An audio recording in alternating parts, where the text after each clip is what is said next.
Hello, everyone, and welcome to another episode of Tell Your Story. I'm your host, Todd Nesloni, and every episode I look to bring you different guests who have encouraged, inspired, or challenged me in one way or another and bring them on to share some of their story in hopes that it inspires you to tell some of yours. I am so excited for my guest today, Dr. Ruby. Dr. Ruby, kind of introduce yourself, tell everybody who you are. Hi everyone, this is Ruby Bakshi Khurdi. I'm based at Switzerland, originally from India, and it's amazing to be on Dot Show. I've been looking forward to it. I'm teaching here as a professor in Swiss private universities. I teach courses related to human resources management, luxury, and business. So it's amazing to be on your show, Todd. Well, I have been looking forward to this conversation so much. So thank you for being here. So, when I have any guests, the first question I always love to start with is back at the beginning. And that is, when you were a kid, what did you dream you were going to be? As a kid, I always dreamt to be a teacher. I would Mhm. teach my grandparents. My grandmother was not very well educated, at that time in India. Grandmothers or women were not given education. If they had just Right. basic idea of how to write their name, that was sufficient. So I used to teach my grandparents as a kid with a chalk and a blackboard, and that's what I became a teacher, but not in a school, in the university. And so what drew you to the interest in being at the university level?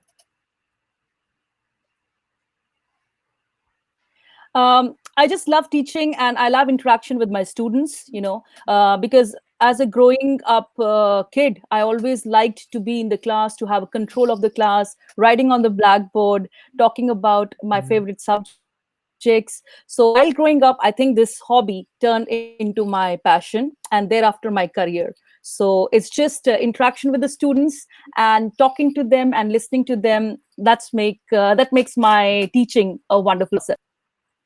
And so what brought you to Switzerland? How did you end up there?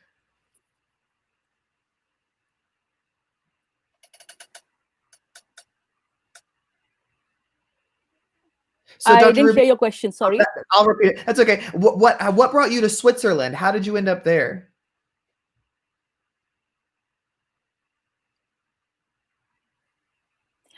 I came to Switzerland when I got married because my husband was working here. He was working as an expatriate in a company in Switzerland.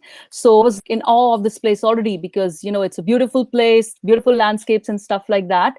So I came here thinking that it's going to be for a short period of time because he was on a Mhm. project here. And then it continued, and now this is home. I love that. Do you ever get a chance to go back and visit India? Oh, yes, I go every year. My parents are there, so they come here for summer vacations. We go there for winter vacations. So we have continued to stay in touch with our things, and we enjoy going back to India and eating the delicious food and following the customs and traditions. It's fun. We go every year. Well, what I love about learning about and visiting other countries are all the food is always one of my favorites. And so, what is one of your personal favorite meals? Oh, my favorite meal is chicken tikka masala. I just love it. It's like yummy. Just by saying it, I'm having water in my mouth, and I can see even you are having it. It's so funny It you looks mentioned that one amazing. because tiki masala is also mine and my wife's favorite Indian food. And my wife actually for the Oh, first time okay. ever cooked it at home last week. We ordered all these spices, we got everything, and it was her first time trying to cook Indian food at home. And it was good.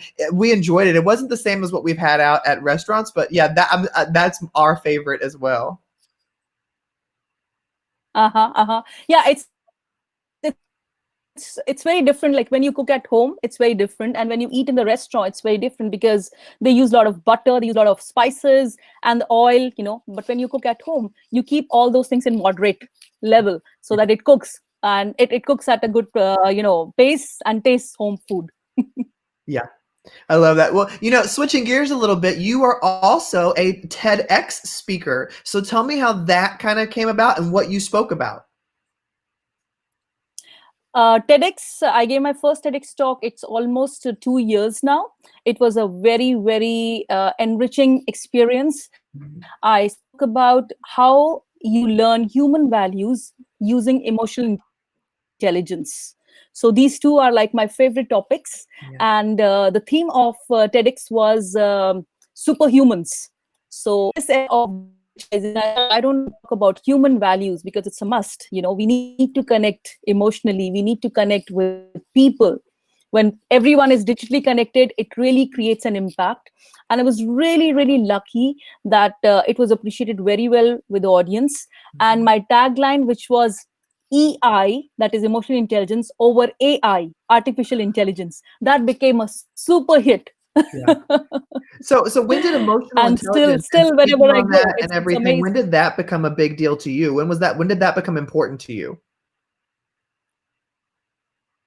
I think when I was doing my bit of research for EI for the TEDx talk, I did lots and lots of readings on emotional intelligence.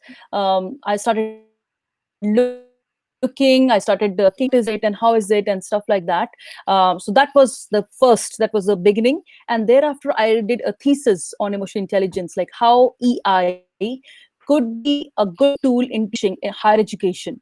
So Mhm. I just wrote my paper a few months ago, and now I'm doing more and more talks and conducting a lot of seminars. And whenever I conduct any seminar, I always read what is emotional intelligence. And now here in Switzerland, I am one of the, I would say, few speakers who is always invited to speak on EI, Well, if there are and I'm very people happy about listening it. right now who may not know what emotional intelligence is, how would you define it?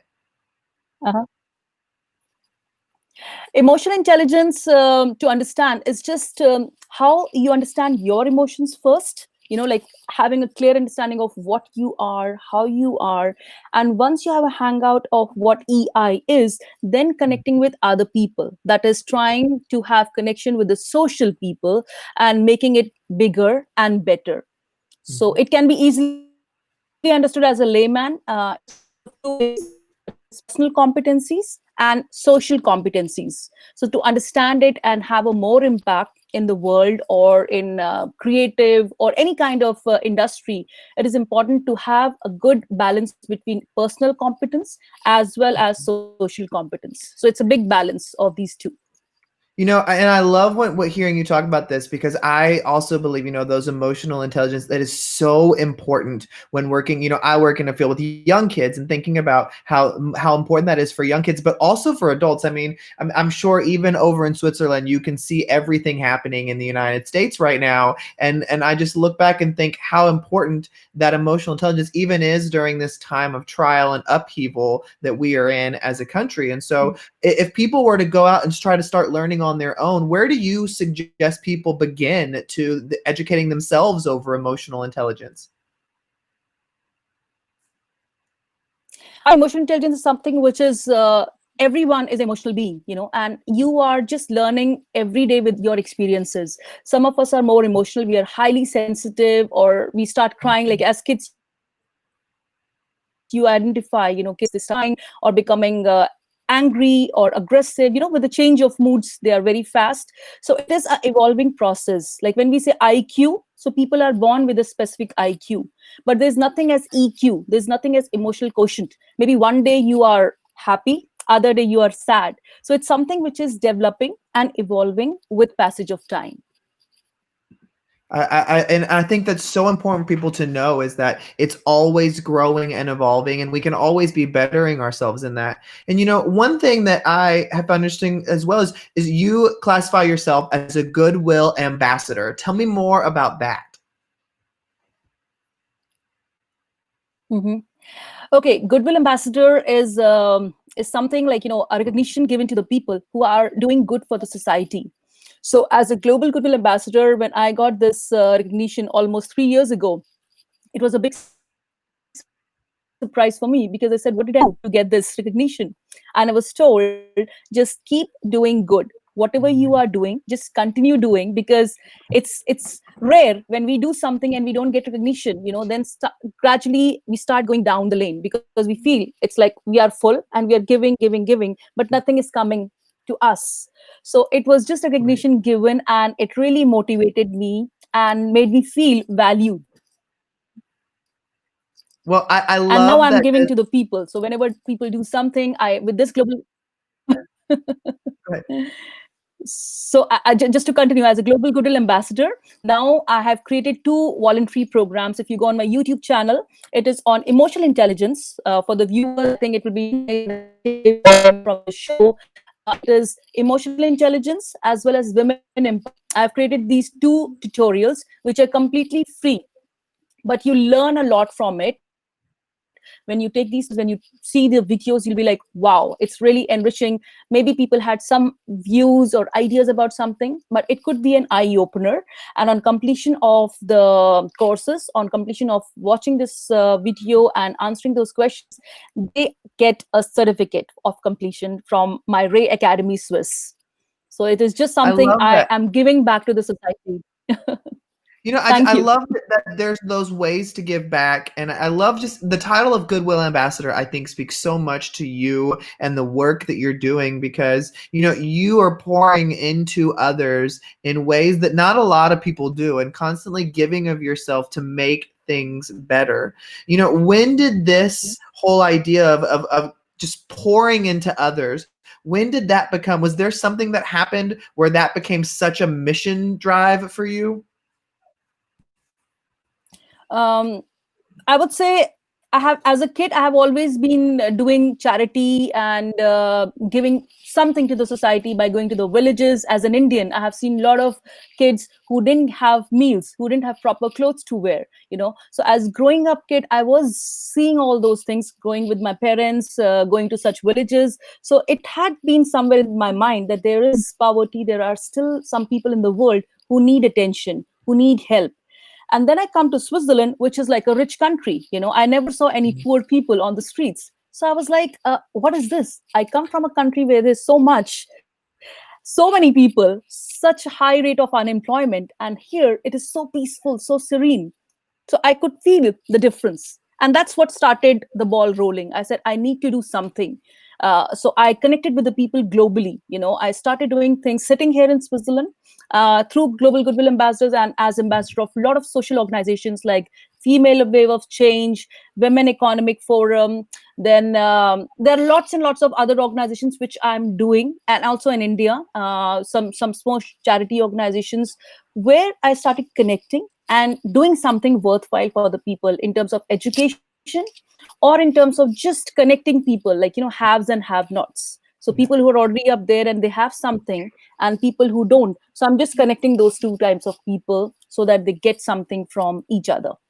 Well, I think you're a great example of when something personally impacts you and it makes you see that there's this discrepancy that you jump in and say, I want to help fix this. I want to help make this better. And so I'm so impressed by that work and what you're doing there. And so, one question though that I talk about quite often on Tell Your Story is even with success, even with awards and celebrations and everything, I'm sure you still find yourself sometimes dealing with doubt and sometimes wondering if you're doing enough, if you're doing it right, if your voice is the right voice. How do you personally deal with doubt so that it doesn't take over your life? Well, it doesn't matter how much we do, we always feel that there's still a lot to do. And that's what I'm always working upon. I never feel that I've done enough. I'm always challenging myself to keep moving. The self doubt is, as you said, sometimes I feel, did I do enough? Did I give enough? But otherwise, there is no limit. You don't have to stretch or put a limit to your social work, because it's from heart. If you are doing something, if you're committed to something, it just happens, it keeps on happening. And when you're having holidays and I see some other people who are not able to do that, immediately I say, I've done enough, I need to do something for them. So I think it's just a process where the more you get connected, the more you are into it at a deeper level, the more you will feel that a lot needs to be done, and you will definitely be 100% committed for it. So, what's something you're working on now that you're really excited about? Well, right now I am into educating women in the rural classes in India as well as in Africa. Some women have, contacted me from Ghana, as well as in some villages in Assam, that's in India. So they have invited me during COVID, when everyone is at home, they're not able to go out. It's like a lockdown period. So they asked me if they can get some education in terms of how to combat and work on their emotions. So I am kind of developing small modules of emotional intelligence, and I'm having a lot of it. I've done tons of webinars to reach across to these people. And some villages, they don't even have access to internet. You'll be surprised that there are some villages in Ghana as well as in rural India that they don't have access. So what they do is they take these videos, the webinars that I'm doing, and they record it, on small phones, which is like simple, very, no, not smartphones, like very simple phones, and they take them across to those people. So during this lockdown period, I'm working on education as well as violence, how to create a creative society without violence. So these are my two things that I'm doing right now, and I'm in the process of developing it more and more. You are changing lives and the work you are doing. And when I hear you talk, I am just so inspired. And I'm sitting here going, I need to do more. Like, I look at what Ruby's doing and I'm like, this work is such important work. And I love that you're pouring back into women and people from the country you come from, as well as in other areas, because, looking at providing them an education and not letting Wi-Fi stand in the way, and getting them cell phones or whatever other device for them to be learning. I think, bravo, Ruby, you are an inspiration. And so, when I do these conversations, one question I always love to end on is, I believe there are things we hold really close to who we are and what we believe. And so for anybody listening or watching today, if they were to walk away with one thing, what would your one thing be for them?